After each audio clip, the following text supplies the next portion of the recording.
Entonces, Marcelo, con muchísima alegría y mucha emoción, te entrego a estos amigos en esta clase que estamos muy seguros que la vamos a poder disfrutar un montón. Desmuteate primero. Ahí está. Hola, ¿se escucha bien? ¿Sí? Porque no puede conectar los auriculares, pero bueno. Tengo como una luz atrás que no es una luz divina, pero es la luz que... No Capaz sé que cómo sí. arreglar esto, pero se me ve Y bien mover la igual. cámara un poquitito para algún lado. Para abajo, no. Bueno, no importa. Está ahí, no la puedo sacar. Si en el salón no me van a ver. Pero no hay nada especial ni místico atrás, es solamente la luz normal de la habitación. Bueno, otra vez, gracias José Luis por la invitación, por el privilegio, pero también por hacer posible entrar en tu mundo, en este espacio. Nuestra Señora de Sion, que algunas veces, hace ya mucho, hace 20 años, no sé cuánto, he visitado también, hemos tenido charlas, creo que de traducciones bíblicas, ya ni me acuerdo. Sí, sí, sí. Traducciones bíblicas en lengua indígena, creo.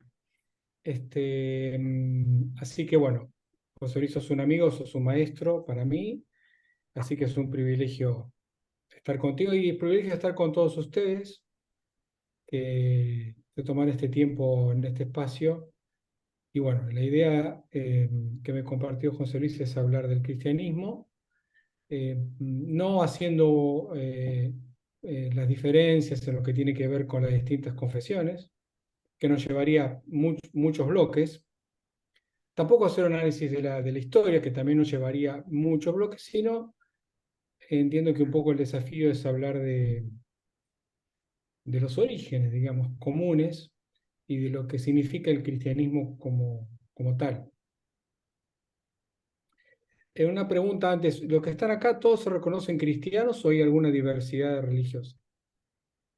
No, somos todos de extracción cristiana. Sí. Perfecto, muy bien. Bueno, primero, creo que cuando hablamos de cristianismo como comunismo, a veces podemos tener la tentación de analizarlo como una filosofía, que no estaría mal, porque de alguna manera la teología con la filosofía se dan de la mano y yo creo que se complementan. Y hay una filosofía cristiana, o una suma de creencias, o una sociología de la religión, o una religión en sí misma, si queremos una contracultura espiritual, una forma de vida, eh, de alguna manera como lo conocemos, comunismo, ¿no?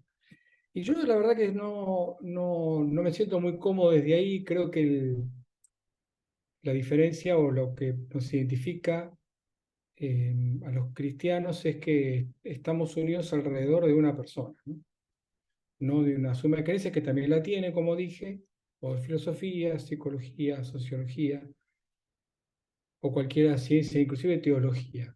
Creo que estamos hablando de una persona que es Cristo, concreta en la historia, que vive y que va a venir, y de todos los que nos reconocemos, cristianos, en el sentido de pertenencia como pueblo,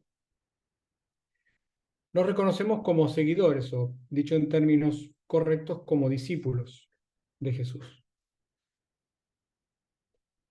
Un Jesús que de alguna manera nos llama a una confesión de fe que es única y de alguna manera, usado en el término de una manera positiva, es un escándalo, ¿no? El, el ser cristiano es algo escandaloso. Es escandaloso como lo presenta Juan en su Evangelio y también en la primera carta, porque Juan comienza haciendo una relación, como ustedes saben, desde el Génesis. Dice, en el principio era el verbo, la palabra, el logos. Todas las cosas fueron hechas por el logos, por el verbo, por la palabra. Y de golpe dice algo realmente que es el punto de partida. de este escándalo, de esta verdadera revolución, de esta bomba atómica en lo que tiene que ver con la religiosidad, que habitó entre nosotros, que se hizo carne. Y después, más adelante, dice que a Dios nadie lo vio jamás, obviamente que es un concepto judeo-cristiano, en el sentido de que el que veía a Dios no podía permanecer vivo, pero dice que el Hijo unigénito, en este caso el Verbo, la palabra, el Logos, Cristo, que es Dios, lo ha dado a conocer. Y creo que este aspecto es fundamental, fundante, en el sentido de un Dios humano, la humanidad de Dios. No un hombre que se disfrazó de Dios, no un Dios que actúa como si fuese un hombre o imaginándose un hombre, sino un Dios humano. Un Dios humano que nos impele desde esta misma punto de partida, yo creo que a entender que el ser cristiano nos tiene que llevar a ser mejores y más humanos. Y que de alguna manera, alguna percepción o darnos cuenta que nuestra mirada acerca del cristianismo, nuestra vida cristiana, nuestro ser cristiano, como definiría Hans Kuhn, nos hace algo inhumanos, nos aleja de los orígenes. Esta humanidad de Dios, por supuesto que no contradice, al contrario, complementa la divinización de Cristo, no tiene que ver con eso, por supuesto que no, pero sí creo que es fundamental en lo que tiene que ver como que muchas veces, voy a hacer una autocrítica desde el mundo evangélico protestante, tenemos a veces un Cristo triunfante, sentado a la diestra del Padre, que es bíblico, que es verdad, que va a venir a buscarnos otra vez, poderoso, y que es verdad. Pero creo que hay mucha bibliografía sobre esto, la humanización de Dios. Castillo ha sacado un libro muy, muy bueno, creo que es uno de los libros más importantes, recientemente fallecido, acerca de la humanización de Dios. Creo que este es el punto de partida sobre el cual yo pienso que uno debe analizar el fenómeno del cristianismo. Y este Dios humano es algo escandaloso en el contexto de la religiosidad de los tiempos de Jesús. Absolutamente no tenía nada que ver y era inaceptable para el pensamiento griego, del gnosticismo griego, en el cual era muy dividido en lo que tiene que ver con que la carne correspondía a lo pecador, a lo corruptible, y que el alma era algo que estaba totalmente separado de ella y que era incorruptible, y que de alguna manera esos dos conceptos no se podían unir, y muchísimo menos pensando en una deidad. Para el pensamiento judío tampoco era bien aceptado eso, no era la característica del Mesías esperado, y para el Imperio de Roma, que por supuesto tenía a los Césares como representación de la deidad de alguna manera, era totalmente inaceptable. Y creo que me animaría a decir que por muchos, muchos siglos, y no voy a hablar de historia, de alguna manera los cristianos hemos perdido esta dimensión de la humanidad. Con nuestro esfuerzo, y creo que claro, de enfatizar la deidad de Cristo, que el mismo Jesús lo dice y que de alguna manera es condenado por decir ser igual a Dios o ser Dios, que Juan lo dice en el texto que referenciamos en su primer capítulo, pero me parece que de alguna manera en este ser cristiano a veces nos hemos perdido un poco del verdadero y profundo significado de de un Dios humano, de un Dios que decide hacerse humano. no que, como dije, se disfraza de humano y que sufre las tentaciones y las vence, y uno puede decir, ¿de qué vivo? Si era Dios, así cualquiera, ¿no? Pero él, Filipenses capítulo 2 dice que él se despoja, Pablo dice que se despoja totalmente y se humilla, no solamente como humano, sino en forma de siervo, forma de esclavo.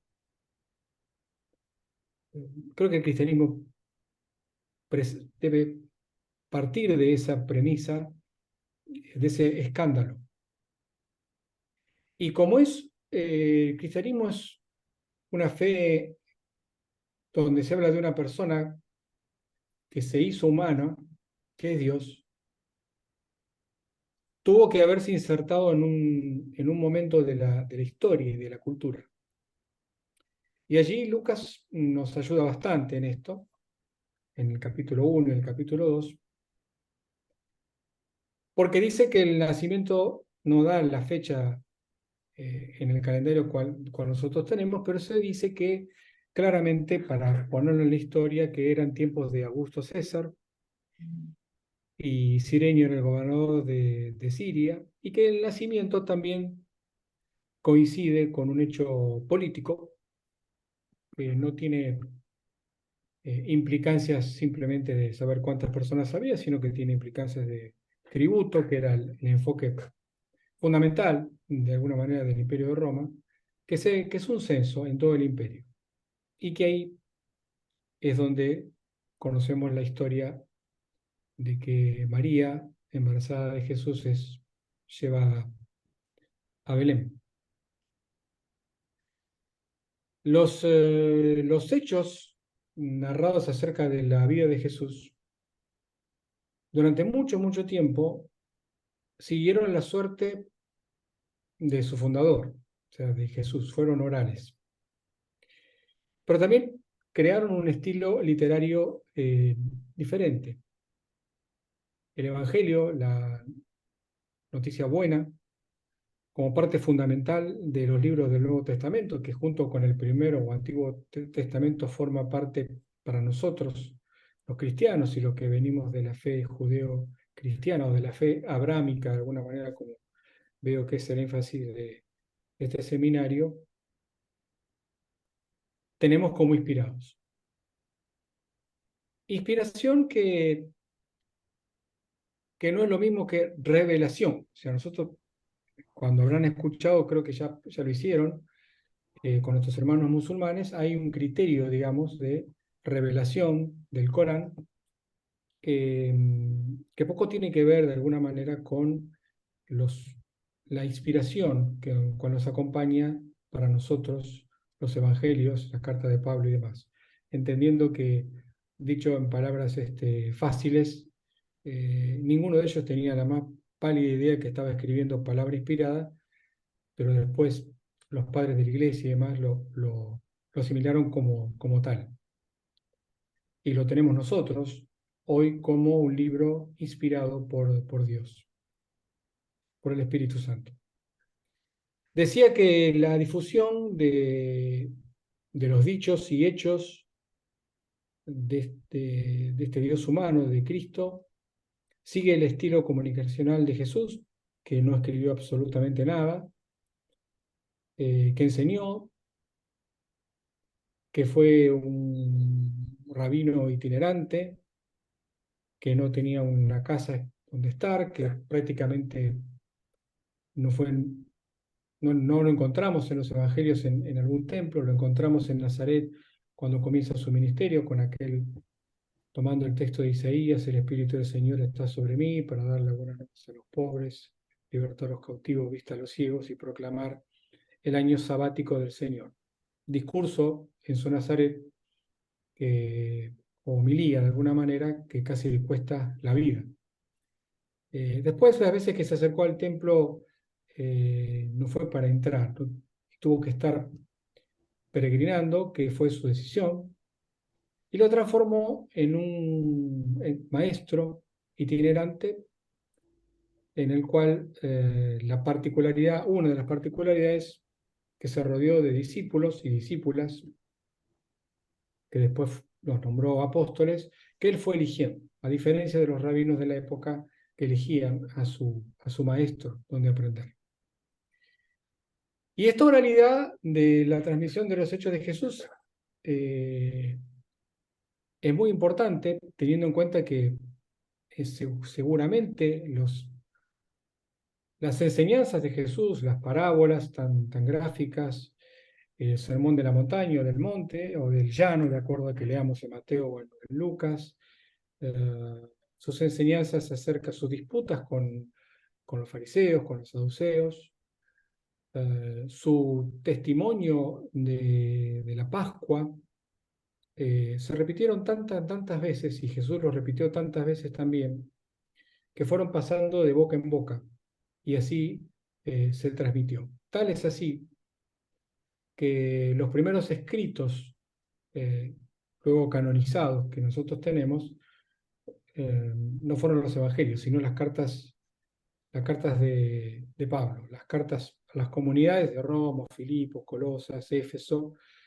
las encontramos entre los años aproximadamente 50 o 60, las pastorales a Timoteo, Tito, Filemón, entre 60 y 65, y eh, Pablo escribe, que es un fariseo, eh, Saulo de Tarso, perseguidor de la iglesia, que lo ve a Jesús no personalmente, como era un requisito para ser apóstol, sino que se le aparece en el camino a Damasco.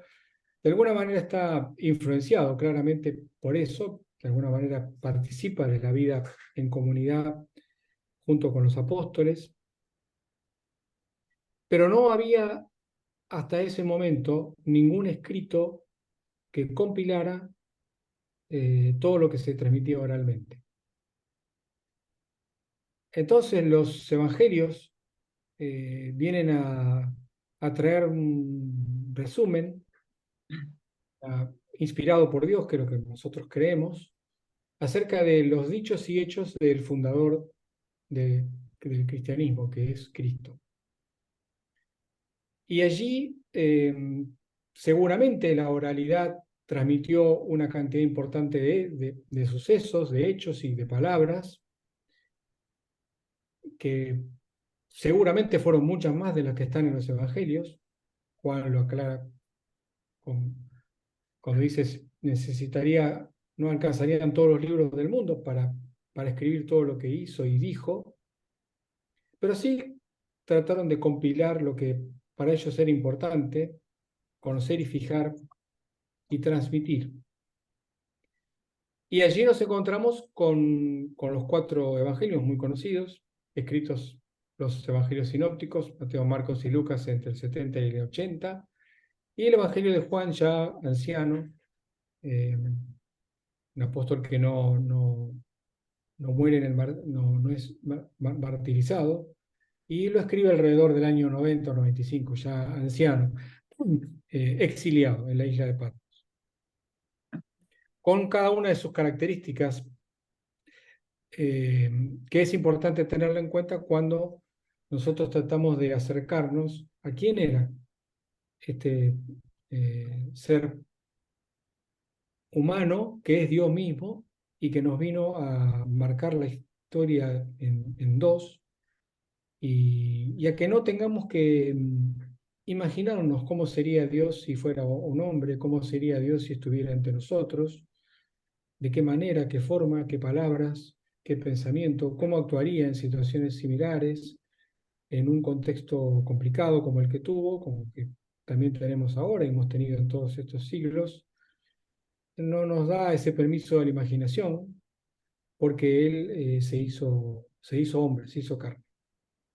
Y de alguna manera nos lleva a la pregunta teológica más simple, en lo que tiene que ver con cuando nos enfrentamos a algo, una pregunta tan sencilla como decir, bueno, ya que tenemos este ejemplo, somos discípulos, ¿qué hubiese hecho Jesús en este momento, en este lugar, en este momento de la historia? Para eso es imprescindible estudiar o leer los evangelios, entender su contexto político, sociológico, religioso y tratar de obtener las verdades, la mente, el caminar, el pensamiento profundo, las marcas de Jesús, el estilo de Jesús, para poder de ahí, recién ahí, traspolar a la realidad en la cual, para contestar a esta pregunta que es tan simple y tan compleja a la vez, para nosotros como discípulos, para la Iglesia como cuerpo de Cristo, para cada una de nuestras comunidades, en este tiempo, espacio político, sociológico, religioso que tenemos hoy, que hemos tenido en estos 2000 años. ¿Qué hubiera hecho el Dios humano, Cristo, en estas circunstancias? Eso quizás sea una de las preguntas, Francisco la dice muchas veces, que parece de catequesis, y es de catequesis, o de escuelita dominical, diríamos los protestantes, pero que es, de alguna manera, marca un punto importante. Marcos o Juan Marcos escribe a un público de Roma y comienza su evangelio, donde seguramente lo comienza con el título, diciendo voy a escribir un evangelio, ¿no? Un estilo literario diferente, la buena nueva de Jesucristo, el Hijo de Dios. Y hace un relato que cuando uno lo lee y lo relee, en esos 15 capítulos, parece prácticamente imposible que en tan pocas líneas haya podido poner tanto contenido. Y tan importante fue el aporte de Marcos o Juan Marcos en lo que tiene que ver con la escritura del primero de los evangelios, el cual tienen que beber los otros dos que llamamos evangelios sinópticos, Mateo y Lucas. Lo tienen como referencia, lo escriben 15, 20 años después, y lo toman como referencia y también toman como referencia lo que se denomina la fuente Q, por la palabra alemana Quelle, que significa fuente. Es una fuente perdida, son escritos que narran todos esos hechos y que de alguna manera, por las similitudes que tenemos y las ampliaciones que tenemos y pasajes parecidos o iguales entre Mateo y Lucas, seguramente no solo tomaron en cuenta el Evangelio de Marcos, su conocimiento o lo que escucharon, la diferencia de Mateo y Marcos, obviamente que Mateo fue un apóstol y Lucas no, pero beben de esa fuente.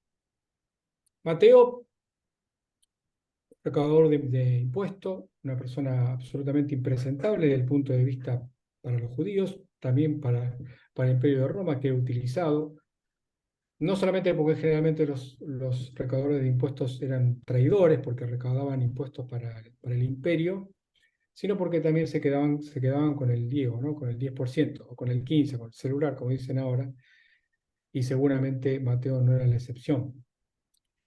Pero Mateo escribe a los judíos. Por eso Mateo organiza su evangelio de una manera muy particular. Rápidamente uno se da cuenta que trata de emparentar a Jesús como el nuevo Moisés, en el sentido de la figura, el Sermón del Monte, obviamente la nueva ley con las bienaventuranzas, o en el monte de la transfiguración. Jesús es el Moisés nuevo y es el Mesías.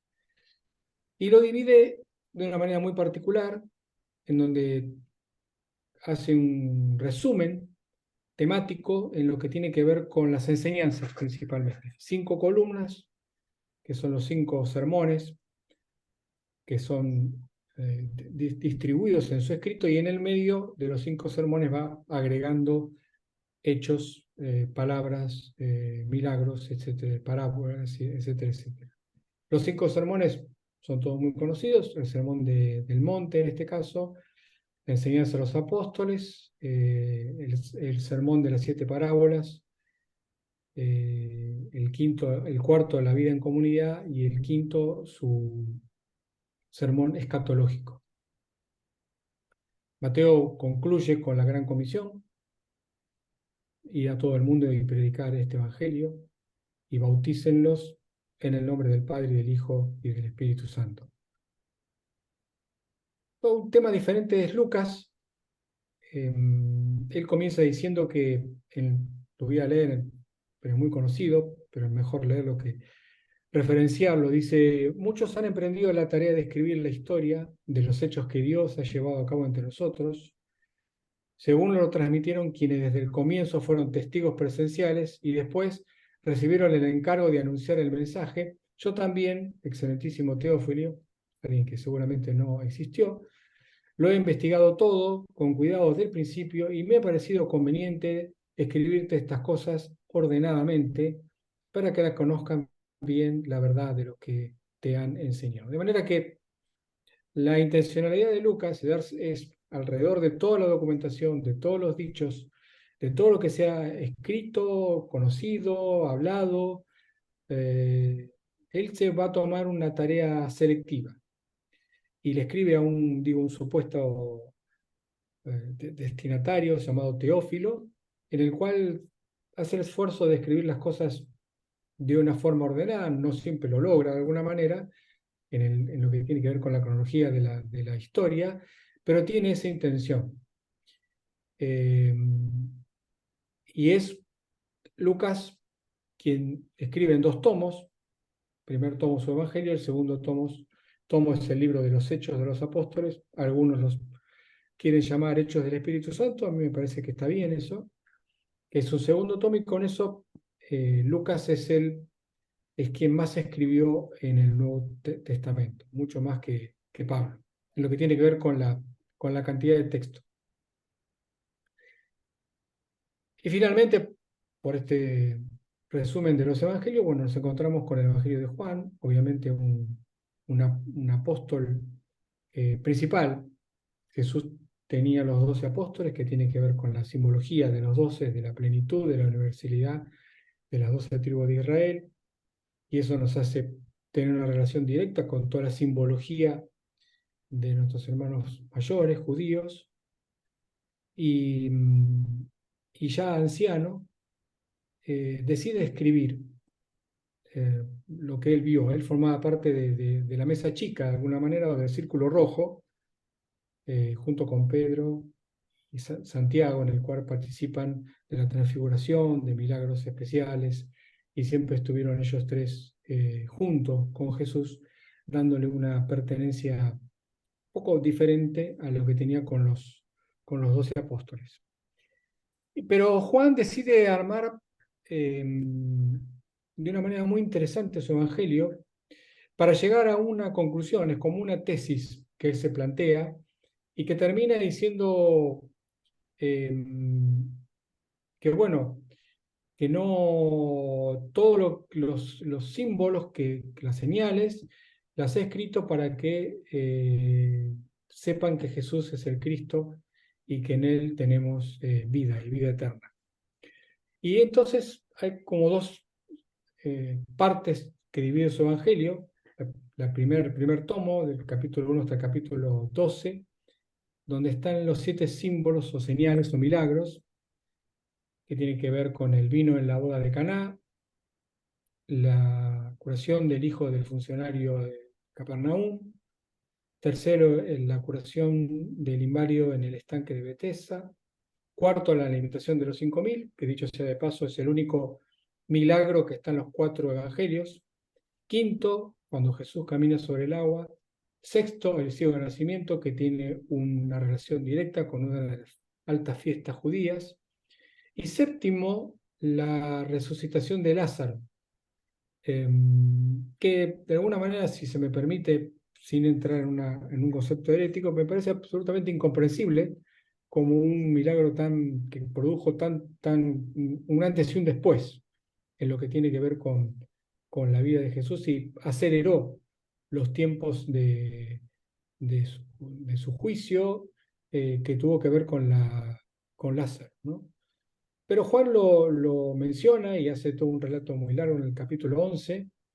Lázaro, que formaba parte de otra mesa chica de amigos, ¿no? Eso lo hace, la verdad que hermosamente humano. Lázaro con María y Marta eran amigos. Betania era algo así como una casita de amigos, ¿no? Y también agrega, como dije, que muchas otras señales se han escrito o han pasado, pero estas las he escrito para que tengan vida. Curiosamente, a pesar de ser los últimos textos junto con el Apocalipsis, escritos en lo que hoy tenemos como los libros inspirados del Nuevo Testamento, fueron los que más rápido lograron, por los padres de la Iglesia, siglo IV aproximadamente, la, la aprobación de que estábamos hablando de libros canónicos, de libros que se podían ser utilizados como inspirados. Y era fundamental que eso fuese así, por lo que venimos diciendo desde el principio, ¿no? O sea, el corpus de los evangelios, o el evangelario, que es un término que no es protestante, pero sí lo es también, en el sentido de que los cuatro evangelios, sin darle menor importancia a los otros, forman parte de un corpus indispensable para conocer la parte epicentral de esta fe cristiana, que es los dichos, los hechos de Jesús, Dios humano. Y en el segundo tomo de Juan, a partir del capítulo 13, tenemos todo lo que ahora en Cuaresma habitualmente leemos, que tiene que ver con toda la segunda parte de pasión, muerte y resurrección de Jesús. Habíamos dicho que Jesús nace en un contexto de tiempo y espacio, que Lucas nos narra bien, pero también nace dentro del imperio de Roma, que tiene características muy particulares. Seguramente ustedes saben bien que anteriormente eh, Alejandro Magno y el imperio griego ocupó gran parte del mundo conocido, que fue particularmente invasivo, que trató de incursionar principalmente en lo que tiene que ver con aspectos de la cultura, con un convencimiento que la- la- el ataque de alguna manera, la colonización o la conquista, no solo tenía que ver con hechos de las armas, sino también con la colonización de la cultura, en donde la religión también tenía que ver. Y eso tiene que ver mucho con el idioma griego que estaba presente todavía en ese momento de Jesús.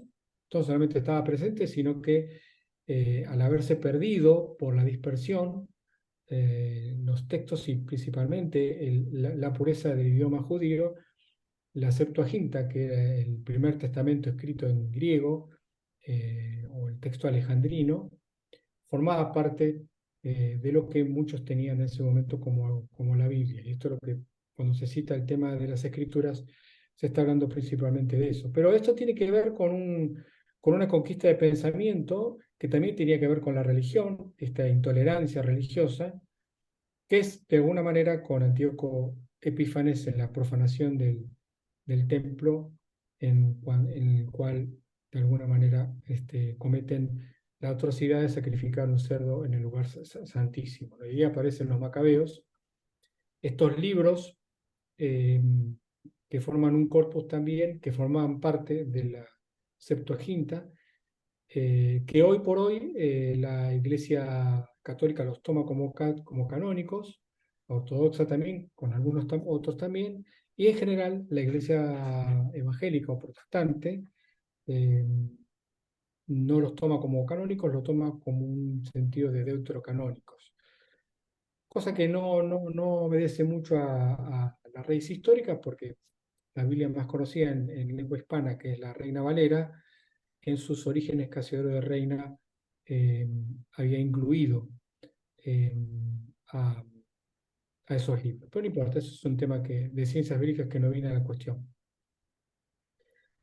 Jesús también nace en una realidad del imperio que era permisivo a la religión, permitía la libertad de la religión, y eso era sumamente importante. Es más, los impuestos oprimían al pueblo, pero también ellos se encargaban de no romper lazos, principalmente con la cúpula judía, en este caso el Sanedrín, que estaba compuesto principalmente por fariseos y saduceos, los fariseos más centrados en lo que tiene que ver con la ley, cuidadosos de la ley, junto con los escribas, a los cuales les tenemos que agradecer de alguna manera la conservación de las escrituras, y los saduceos, que formaban parte de una parte aristocrática y que tenían la particularidad de no creer en la resurrección, cosa que fue algo fundamental que Jesús de alguna manera haga un parteaguas en una discusión en donde dice, no, ustedes no conocen ni las Escrituras ni el poder de Dios, porque si se cae la resurrección, obviamente el ministerio de Jesús el Mesías y la resurrección de Jesús pierde todo el contenido, como lo dice San Pablo, en donde seríamos los, si no hubiese pasado la resurrección, los cristianos seríamos los más dignos de lástima, ¿no? Bueno, y ahí estaban también otro grupo religioso, los esenios, probablemente Juan el Bautista era uno de los esenios, estaban los celotes, que eran una suerte de revolucionarios, subversivos para algunos, Simón el Celote, algunos piensan que también Judas era celote, herodianos y muchos otros grupos. Y también muchos fenómenos en los cuales muchas personas aparecían con características de Mesías, algunos no eran tenidos en cuenta, la mayoría los liquidaban directamente porque competían con el poder de Roma, porque de alguna manera la característica mesiánica tenía que ver con el derrocamiento del imperio opresor, del imperio que estaba oprimiendo al pueblo a pesar de la libertad de religión en lo que tiene que ver con los impuestos y la imposición de sus leyes. Jesús, como todos sabemos, y esto es fundamental y fundante, nace de una adolescente llamada María, desposada con José, que es virgen, y bueno, y que de alguna manera está su primo Juan, que anuncia como el Elías de que el reino de Dios ha llegado. Y el reino de Dios forma parte del anuncio principal, el evangelio del reino de Dios y su justicia es la parte troncal del mensaje de Juan. Y bueno, Jesús recibe el bautismo de él, pero su mensaje, a pesar de enfatizar el evangelio del reino de Dios, toma algunos virajes, no tanto énfasis tal cual el mensaje seño en lo que tiene que ver con la justicia y la condena y el juicio, sino más bien con un mensaje de que no ha venido a juzgar, sino a salvar. Un mensaje, un evangelio del reino un poquito diferente relacionado. Y que de alguna manera también Jesús enfatiza o enfoca la potencia de su desarrollo del evangelio después de la muerte de su primo Juan. Como decíamos, lo distintivo también es que Jesús escoge a los discípulos, a los 12, entre los cuales también había mujeres, y creo que hay suficientes escritos y teología alrededor de María de Magdala, en la cual tiene una tarea importantísima y que hoy la podríamos tomar claramente como un apóstol. Es tema de discusión, pero creo que no tendríamos ningún problema. Tenemos que entender también, y con esto no estoy quitándole para nada, lo que afirmamos en lo que tiene que ver con la inspiración del Testamento, sino que claramente también quienes escribieron el Nuevo Testamento, quienes le dieron la canonicidad, etcétera, etcétera, también estaban inmersos en una cultura sociológica patriarcal. Entonces, está claro, tan claro como cuando dice que le dio de comer a 5.000, lo dice casi al pasar, bueno, pero no contemos a las mujeres y los niños, ¿no? Como, seguramente había como 20.000 personas, pero solamente contemos 5.000 porque de eso se trata culturalmente, estamos hablando de los varones. Por eso la presencia de María eh, es fundamental eh, y aparece mucho más que un montón de apóstoles que prácticamente no sabemos absolutamente nada, y de María sí, dicho sea de paso,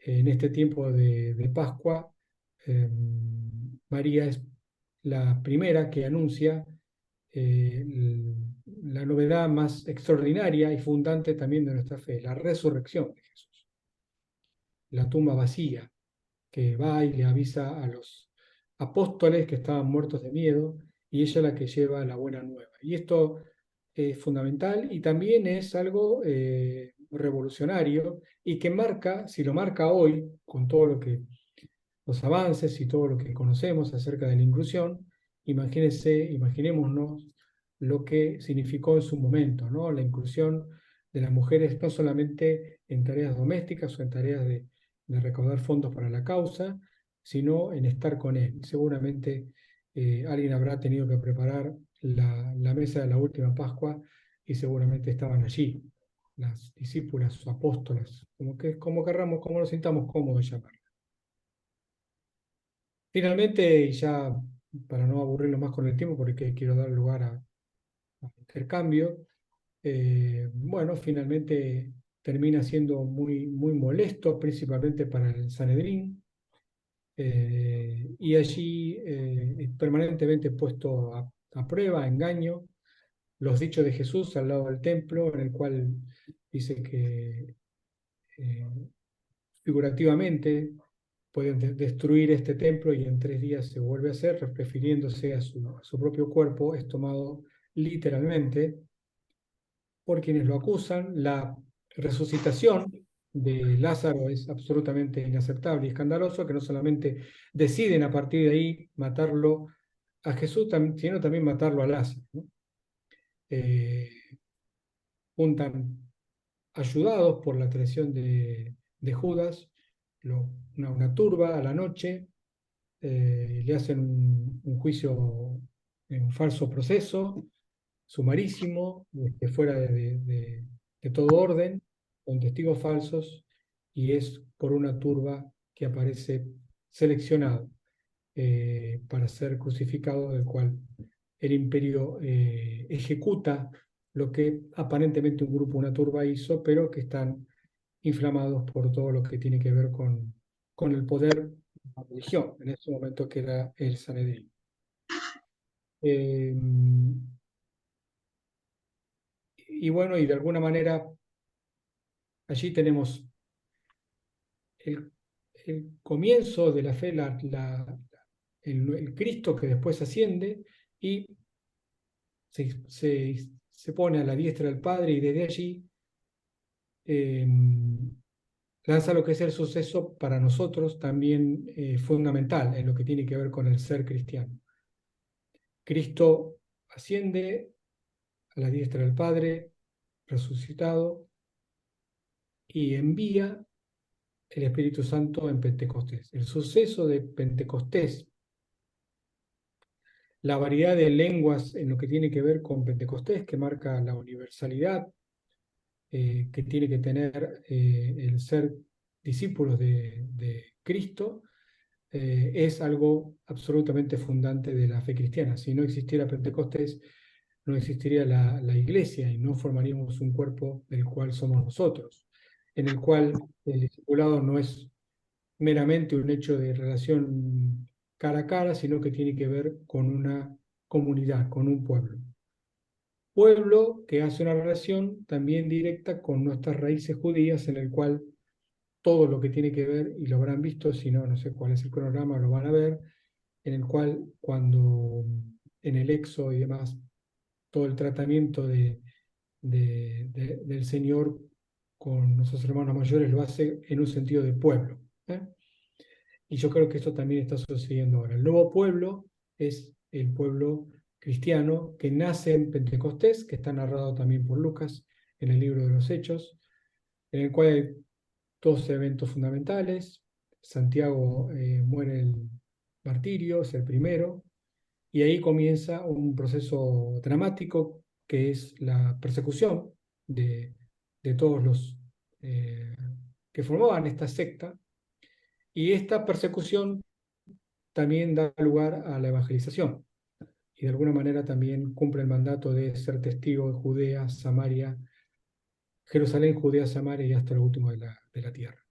Y allí aparece Saulo de Tarso, aparece su conversión, que marca también un antes y un después, no solamente en el libro de los Hechos, sino también en todo el corpus de doctrina, de alguna manera al cristianismo y a esta fe le hacía falta un gran teólogo que ordenara de alguna manera esta nueva manera de entender la Torá, los profetas, los salmos y entender el Mesías y el mensaje de cómo seguía la historia del pueblo de Dios después de Jesús. Y ese es Pablo, que hace todo su corpus, que es el gran teólogo, junto con Pedro, que es el que abre, como todos sabemos, con sus llaves, la puerta, como para que todo esto pase allí en su gran discurso, en los primeros pasajes del libro de los Hechos, el enorme discurso de, Pablo, de Pedro en Pentecostés. La columna de San Pablo con su corpus hace de alguna manera las dos columnas, que seguramente las tenemos todos, y cuando uno va al Vaticano las ve inmediatamente, y en la fe protestante también lo es así. Y es el gran teólogo que necesitaba la fe como para ir orientándose en los tiempos de persecución en los cuales vinieron, hasta después la llegada de Tito, y bueno, toda la historia que no vamos a entrar en los tiempos de persecución, hasta Constantino. Pero puse el agua en la pava eléctrica. Como dije, el mensaje del Evangelio es el mensaje del reino de Dios, pero también lo podríamos llamar claramente el Evangelio de la gracia de Dios. La gracia es un elemento fundamental eh, de Jesús, de su Evangelio. No es una gracia barata, como diría Bonhoeffer. La fe sin gracia no existe, pero la fe sin obras tampoco. Hay una unidad, de alguna manera, de esa gracia, el regalo que de la fe y el regalo del Espíritu Santo. Es la marca del cristiano, en el cual la soberbia, o en el sentido de superioridad por ser justo, por creerse merecedor del ser cristiano, de aún de tener la fe o el misterio de la fe, nos hace tener un permanente sentido de eh, acción de gracias a Dios. No hay nada más contraproducente a ser cristiano, que es la soberbia, y como también decimos, la hipocresía, ¿no? Pero creo que eh, somos siempre hijos de esa gracia inmerecida. La fe, que es un verdadero misterio, porque cuando uno lo habla racionalmente, eh, yo fui bautizado en la Iglesia Católica y después abandoné mi fe. Después, hace 45 años más o menos, en la lectura de la Biblia en una iglesia protestante, retomé mi fe, entendiendo que los elementos que tenemos, que hemos dicho, son absolutamente irracionales. O sea, el hecho de creer de Jesús de nacimiento virginal, que Dios se hizo hombre, que muere en la cruz y que esa muerte expía los pecados, que vuelve a vivir al tercer día, que después manda el Espíritu Santo, y que, o sea, realmente, si uno quisiera escribir un guión de una película realmente absolutamente irracional, y que hay que realmente creer todo eso, y nosotros lo creemos por fe, por la fe en el misterio, bueno, esa fe es un regalo. Eh, la apologética es muy interesante. Yo particularmente creo que la creencia en todo este mensaje y en este sentirnos discípulos de este Dios hombre Dios, que nació, vivió y murió hace 2000 años, requiere ese regalo de la fe. Y también el imitatio Dei, o sea, lo que dijimos antes, ¿no? El hecho de imitar a Cristo con aquella pregunta que decíamos al principio. Y es también el ser cristiano. El cristianismo es una religión comprometida con lo que tiene que ver con la lucha de Jesús a favor de los desprotegidos, de los pobres, de los marginados, de los niños, de los descartados, como las mujeres, de los trabajadores, de toda la gente oprimida. No podemos siquiera leer superficialmente los evangelios sin encontrar esa verdad fundamental. O sea, es un oxímoron pensar en un Cristo que está a favor de los poderosos, ¿no? Y muchísimo, muchísimo menos en lo que hoy llamado, en lo que yo diría es una herejía protestante o de algunas ramas, lo que tiene que ver con la teología de la prosperidad como un Dios que da bienestar económico y poder a todo aquel que se acerca. Creo que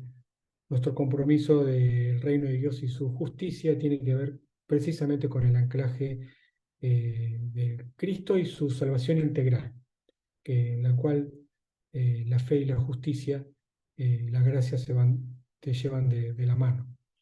Y es como dije, un evangelio que nos hace comunidad, es una unión común. Una fe cristiana debe vivirse en común.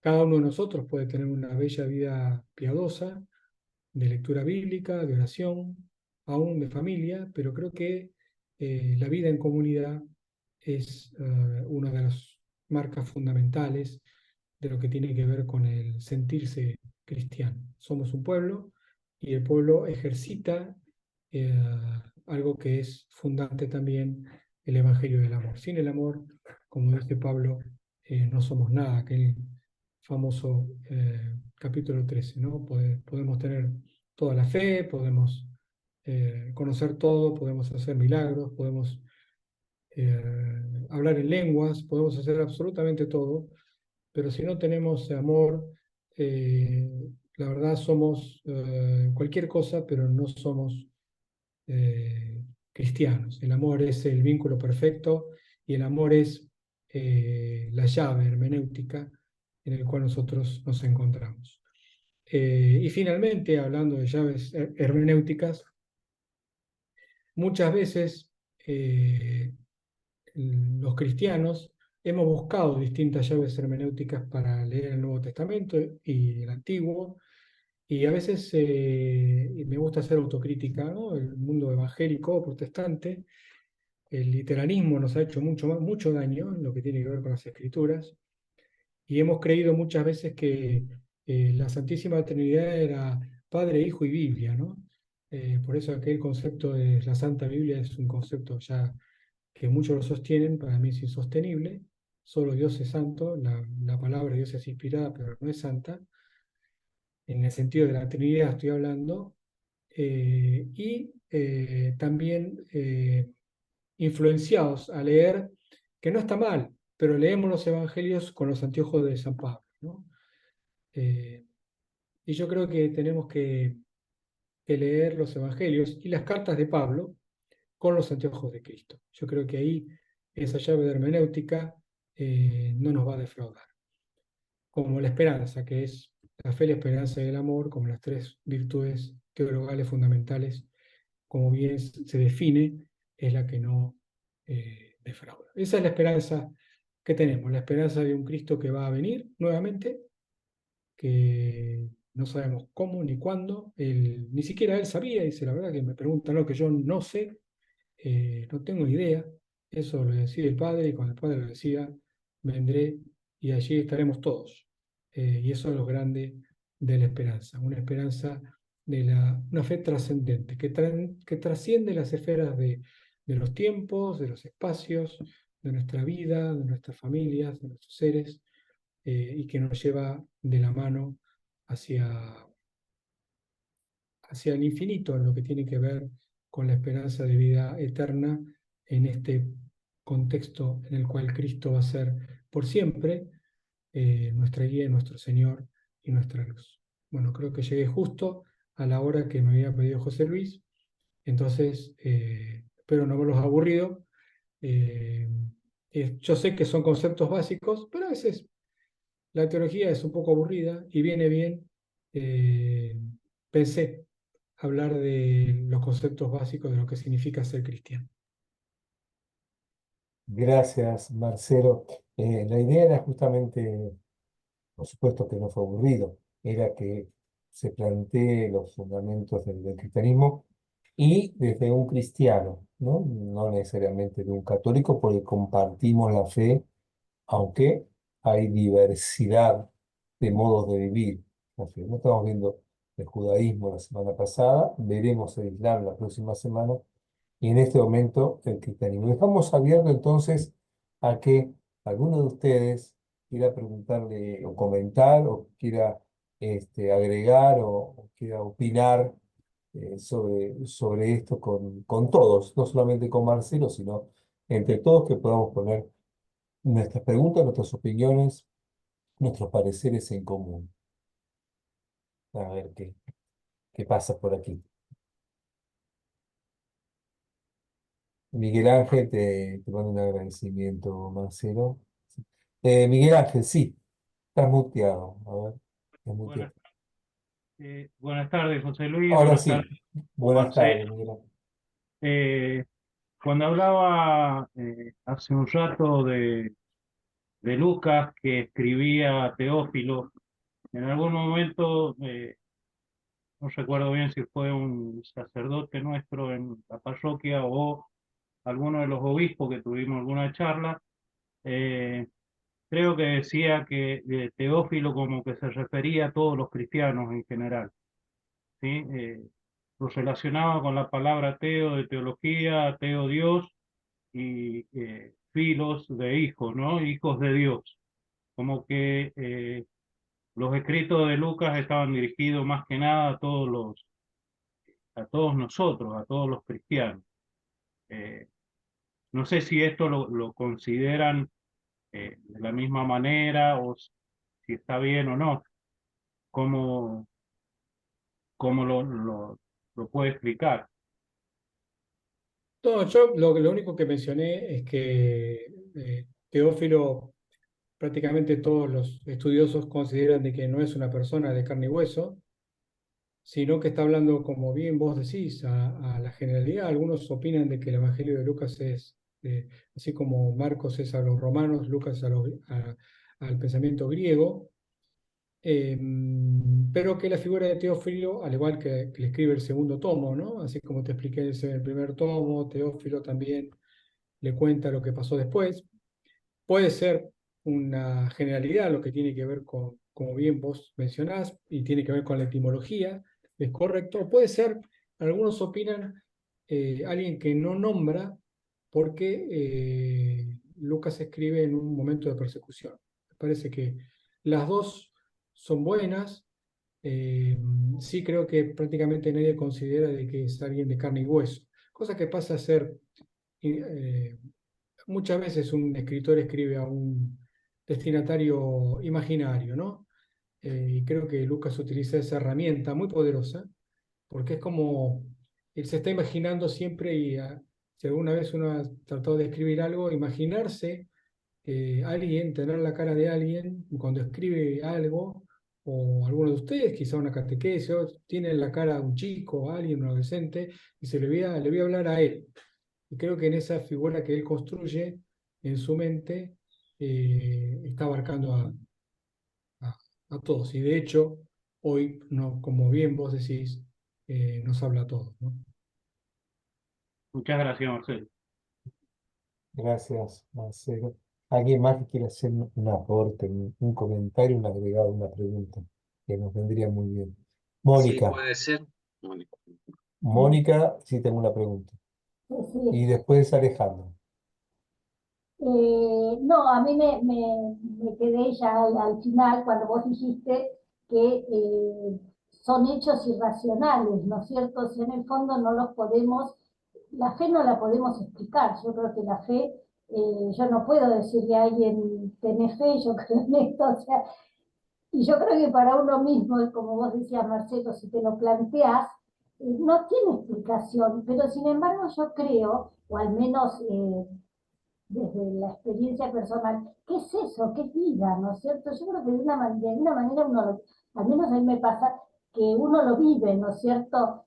Por ejemplo, en el caso nuestro, no de los católicos, para mí la Eucaristía es un lugar donde yo realmente me encuentro con Jesús y sobre todo me encuentro en la comunidad. Entonces yo creo que es algo que es vida y que es experiencia, ¿no? Pero yo creo que no se puede explicar lo irracional, porque realmente si uno se lo plantea y lo quiere entender desde la razón, no es entendible, es vivible, ¿no es cierto? Y Dios quiera que lo podamos vivir. Yo es algo que siempre digo, Dios quiera que nunca pierda la fe, porque la fe a mi vida le da un plus, le da algo más. pero no lo puedo explicar de otra manera. O sea ¿no? que te agradezco un montón porque creo, sí, lo vivo así, ¿no? Como algo irracional, ¿no? Sí, Alejandro, sí, tienes razón, además, yo creo que también a veces uno dice es algo tan ridículo que solamente la fe puede hacer que uno sostenga con tanta firmeza y en su corazón crea realmente que todo esto es cierto, ¿no? Fue lo suficientemente ridículo todo el planteo como para necesitar fe, ¿no? Para creer profundamente esto, ¿no? Sí, perdón. Alejandro, tenías una pregunta también. Sí, bueno, primero agradecerte, Marcelo, un gusto poder escucharte, ¿eh? Bueno, Gracias. quiero compartir y preguntarte, ¿no? En las comunidades que me toca participar a mí, hablar de Jesucristo tiene una mayor facilidad que hablar del Jesús histórico. Como que el Jesús histórico, el que caminaba por Galilea, era hombre, pero hasta por ahí no más, ¿no? Y eso de repente en la interpretación de los evangelios, eh, algunos textos muy teologizados, ¿no? Termina, a mi humilde entender, ¿no? Generando un problema, ¿no? Que desde el mundo evangelista, ¿no? Ven, ¿cómo ven el tema de recuperar la figura del Jesús histórico como una clave también hermenéutica para hacer una correcta, una lectura más ajustada de los evangelios? Bueno, si te sirve de consuelo, creo que nosotros evangélicos estamos peor en ese aspecto. Es mi punto de vista, ¿no? Creo que yo tengo la sensación, escuchando predicaciones y enseñanzas y haber leído libros y demás, que la verdad tener un Cristo que, que mientras estuvo en la tierra utilizó todas sus herramientas poderosas de ser Dios y echó demonios fuera y todo lo demás, y que ahora está en el cielo, sentado a la diestra y que es poderoso y justiciero y demás, y que no tiene nada que ver con la humanidad, inclusive hasta el hecho de que hay toda una corriente fuerte que habla de que en realidad el Sermón del Monte eh, Jesús lo explicó para cuando estemos en el cielo, no es para acá. Pues está complicado que no, es inaceptable, no se puede practicar. Creo que es mucho más fácil. Mi pensamiento es que eh, tanto para el que enseña como para el que es enseñado, el Jesús en los cielos es algo mucho más digerible, más fácil, no me interpela tanto. Me pone en un lugar de confort. También yo recurro a él. Obviamente que uno cree que Jesús está a la diestra, sentado a la diestra del Padre, forma parte de nuestra fe, del credo, ¿no? De los apóstoles. Lo creemos. Eh, pero la fe no es solamente eso, por eso yo hice ese énfasis, porque me parece que es muy pertinente. Creo que en general eh, el mundo evangélico también tiene ese problema serio y se ve desde las experiencias de adoración, de cánticos, de enseñanza y de inculturación. O sea, cuando uno, porque digamos, de alguna manera, un Cristo encarnado es un Cristo inculturado. Entonces, la inculturación y la encarnación de Cristo, si yo la tomo de la manera como vos la mencionás, la humanización, me exige a mí tener no solamente una misionología, sino una vida pastoral o lo que sea, o de vivencia o de discípulo, inculturada y encarnada. Entonces, cuando uno le saca la encarnadura, cuando no me duele, como Francisco dice, la llaga del otro, es todo mucho más sencillo. La fe cristiana es una forma de ser, de pensar, una ideología que muchas veces se da desde un lugar de autoridad, ¿no? Al revés, o sea, bueno, yo soy creyente, vos te vas al infierno. Lo digo brutamente, pero a veces en el subconsciente está subyacente eso, ¿no? Yo creo que el abajamiento de Dios en la humanidad es un golpazo demoledor a toda soberbia de religiosidad. Y muchas veces difícil de digerir por muchos de los ministros religiosos, muchos de los que enseñan y muchos de los que aprenden también. Porque creo eso, que es mucho más complicado, porque bueno, yo hago esto lo que puedo, soy humano, soy pecador, es verdad. Pero como mencionaba esa pregunta tan sencilla, ¿no? Bueno, pero Cristo también estuvo, ¿y qué hizo? ¿Qué harías vos si tenés una persona sufriente? ¿La juzgarías? Como decían, este está enfermo porque pecó. O a los padres, o al ciego, ¿pecaste vos o fueron tus viejos los que pecaron? Y Jesús dice, ninguno de los dos. O sea, me parece que la inculturación y la humanización de Dios es muy molesta. Y por lo tanto, la fe que prescinde de ella es acomodaticia. Muchas gracias, Marcelo. Muy bien, muy bien. ¿Alguien más que nos ayude a pensar esto? Siga pensando y sigamos viendo.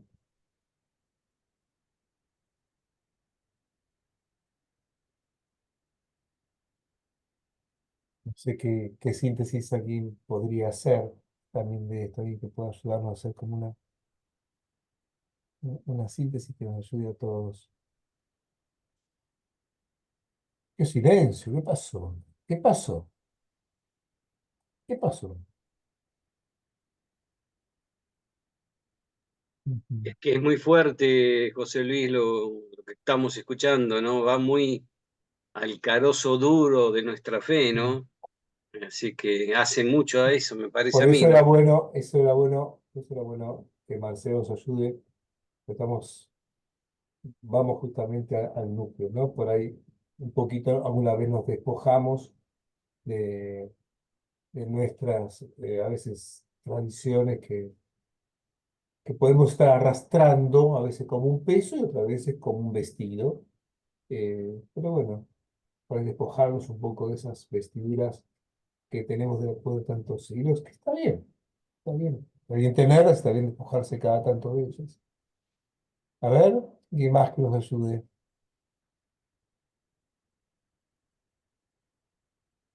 Bien.